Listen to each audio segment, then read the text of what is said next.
গলসিতে মোবাইলের দোকানে ৪৫ থেকে ৫০ লক্ষ টাকার মোবাইল ফোন চুরি। বাজারে বড়সড় এমন চুরির ঘটনায় এলাকার জুড়ে চাঞ্চল্যের সৃষ্টি করেছে।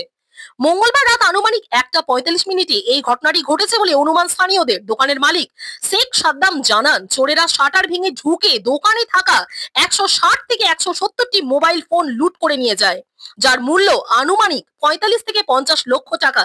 স্থানীয়দের থেকে জানা গেছে, দোকানে ঢুকে চোরেরা ৫ বস্তাতে করে মোবাইল ভরে নিয়ে দোকানের বাইরে বের করে। ঘটনার সময় দোকানে ৩-৪ জন ঢুকে লুটপাট চালায়। চুরির তথ্য মুছে ফেলার জন্য দোকানের সিসিটিভি ক্যামেরার দিক ঘুরিয়ে দেওয়া হয় বলে অভিযোগ। তাছাড়াও চুরির ঘটনায় বাইরের কোনো গাড়ি ব্যবহার করা হয়েছে বলে অনুমান করেছেন তারা। খবর পেয়ে ঘটনাস্থলে আসেন গলসি থানার ওসি অরুণ কুমার সোম এবং অতিরিক্ত পুলিশ সুপার অর্ক ব্যানার্জি।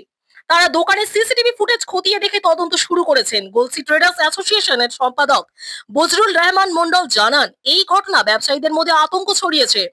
তার দাবি, ১৯ নম্বর জাতীয় সড়কে হাইমাস লাইটের আলো আছে। রাস্তার সামনে দোকানে চুরি হলে ভিতরের দোকানের নিরাপত্তা কোথায়? বিষয়টি নিয়ে তারা চিন্তিত। আমাকে আমার ভাই ফোন করলো, তখন রাত ৩টে ২:৩০ ভাবে আনুমানিক। তো আমি এলাম, তখন দেখলাম যে শাটার ফাঁকা, আর মোবাইল কাউন্টারে যত মোবাইল ছিল তো সবই একটাও রাখেনি কো। তো এই হাই রোডের উপর থেকে একবারে গাড়ি দাঁড়িয়ে, ছোটো হাতি গাড়ি, তো সেই গাড়ি রোডের সামনে দাঁড় করিয়ে পুরো শাটার ভেঙে এইভাবে পুরো মালকে খালি করে নিয়ে গেছে। আর এইমাত্র ১ মাস হলো এটার উদ্বোধন। তো এইমাত্র সব মালপত্র এইমাত্র হেভি স্টক ভরা হয়েছিল। তো এত এই মূল্যের অ্যামাউন্ট একটা হঠাৎ করে নতুন দোকানের উপরে, আর এই হাই রোডের উপরে, তো আমার প্রশাসনের কাছে একান্ত অনুরোধ যে যেন এটাকে খুব তাড়াতাড়ি করে ব্যবস্থা করে রিকভারি ব্যবস্থা করা হয়, আর ভবিষ্যতে যাতে এরকম ধরনের যেন আর ক্রাইম না হয়, তার জন্য আমি প্রশাসনের কাছে আমি আবেদন করছি যে এরকম যেন স্ক্যাম যেন সেকেন্ড টাইম যেন গলসি বাজার বা আশেপাশে কোনো জায়গাতে যেন না হয়।